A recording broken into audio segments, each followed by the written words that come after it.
Hey, this is Paradise Spheres, and you are watching the Permanent Rain Press.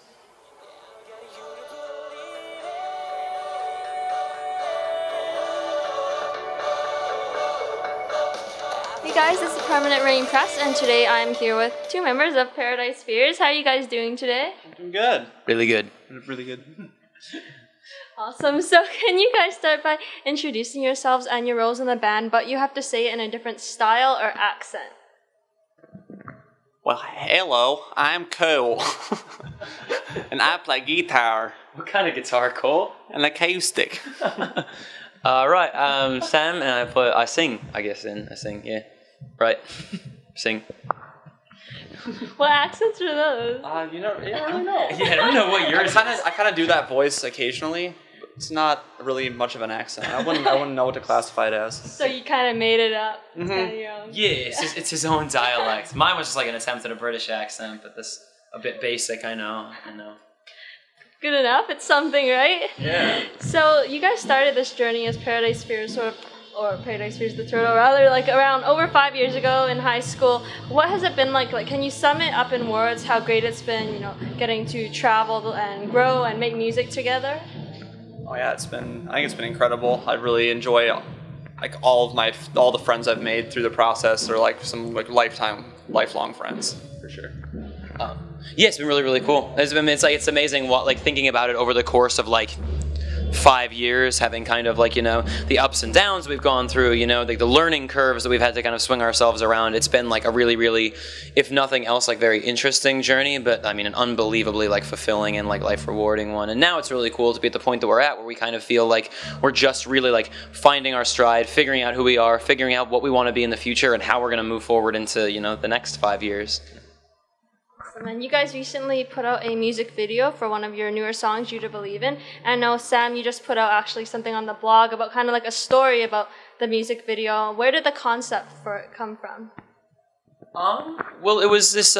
We were kicking on a lot of different story ideas and treatment ideas, and we kind of were trying to get to the more core essence, bigger idea of the idea of having something to believe in, and we got to talking about imaginary friends and the things that we believed in when we were kids that we no longer quote unquote have a belief in now, and we thought it'd be really, really cool to explore with taking those things that were a part of someone's childhood, injecting them into their life past the point of when they would conceivably believe in them, and then see what a life would be like if you were if you still believed that the Power Rangers were real, if you still believed in this princess, if they were not just something that you believed in when you were a child, but were rather your 22-year-old best friend, and then kind of the rest of the idea stemmed from there. And then the short story was actually written after the treatment of the video was written. I wanted something kind of to be able to take and with words tell the story that the music video couldn't. Can I just say that something I really liked about the story, which I read, was how it was sort of the physical beings were used as the terms he and she, but then it was the kind of personified beliefs and stuff that had the names like Jason and Cindy, and yeah, that was something that I thought was really cool. I appreciate that very much. Thank you. You're an excellent reader. Then you're figuring that out. Yeah. That was a very conscious decision to give identity to the things that were not actually quote unquote real. So you guys took a short break, and now you're back on the road and Live Forever tour. What has been your favorite song to play live thus far? Ooh, I feel like it's kind of changing every night, but I think Just a Feeling is probably my favorite one to play. Either that or Same Love. I think we have a pretty good crowd interaction with that one. I really enjoy that one. Mm-hmm. What about you? Oh yeah, it's definitely a different one every night. I always love Singing Who You Are is kind of become that one. I feel like the way that we're doing it on this tour is really allows for a lot of me to kind of just get into the zone with it, more or less. Cool. So I don't know if you guys have read it, but Gene Simmons recently had an interview, and he was sort of talking about how rock music is dead, and how a lot of that is in part due to maybe things like file sharing, illegal downloading, and how a lot of bands these days, younger bands, should keep day jobs and stuff like that and not pursue music because it's harder to make it out there. I was just wondering if you had any thoughts on anything like that. Do you think music like that, illegal sharing stuff is a detriment, or?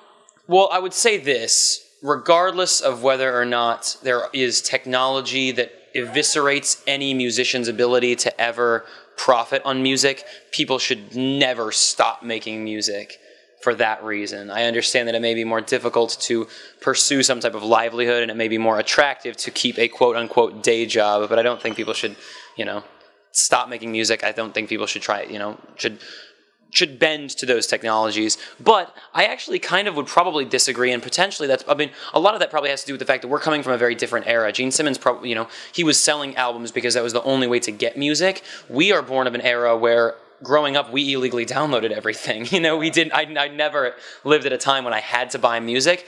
And now with the advent of streaming services like Spotify, that's how everyone I know who used to illegally download music now pays for Spotify or uses it for free and pays through advertising.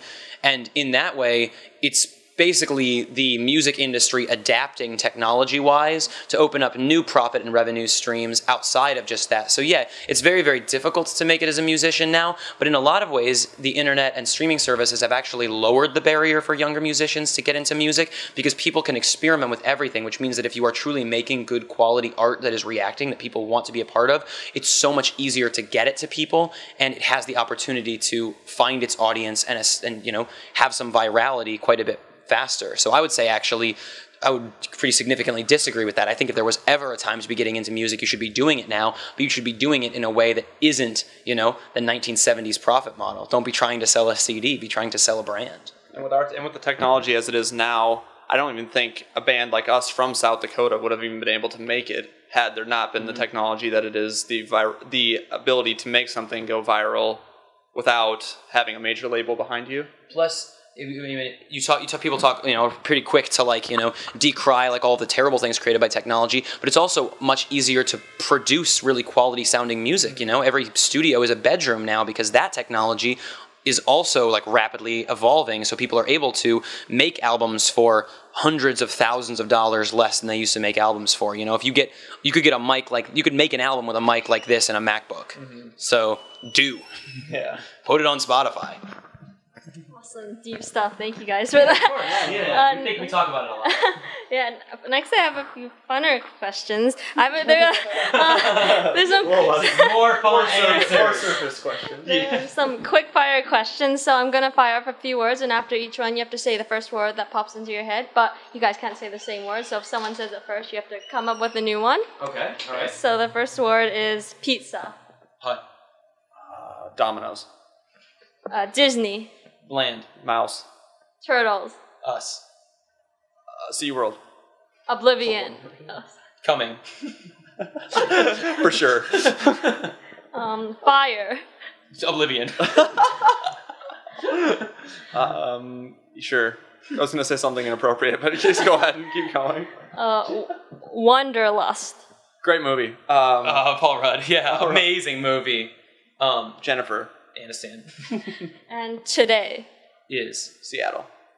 Yeah, today's Seattle. Almost like a poem or something there, right? Yeah, that's how we write music, actually. Two-headed monster stuff. Mm-hmm. So following the tour, what's up next for you guys? We've got an album to finish making and then put out. We just signed to a really cool label called Dixon out of Nashville, and we kind of have this support and team behind us in a way that we never really have before. So we've been able to really dig in on the songwriting and production process. So we're really, really exciting about the making of this album. We have a ton of songs that we've done that we're still kind of figuring out the best ways to use, But going and making an album, it's going to be an absolute blast. And then after that, probably touring again in early 2015 with the record. But for now, once we do this tour, it's it's a lot of tours, 2-month tour. So I feel like we've really, put it all out there. We're gonna go hole up and get ready to do something else, do a record. Awesome. And last question: if each of you could be any ice cream flavor, which would you be and why? I think I'd be a Twist because I just love chocolate swirl. Yeah. I'll probably be a Neapolitan ice cream because I have many different things and many different colors. Or I'd be Rocky Road because sometimes my life is a rocky road. I'm just trying to like spin metaphors off of or puns. Cool. Well, thank you guys for taking time to chat with us. So much. And we look forward to your show tonight and all your upcoming projects. And can you guys close us out with your best intimidating stare at the camera?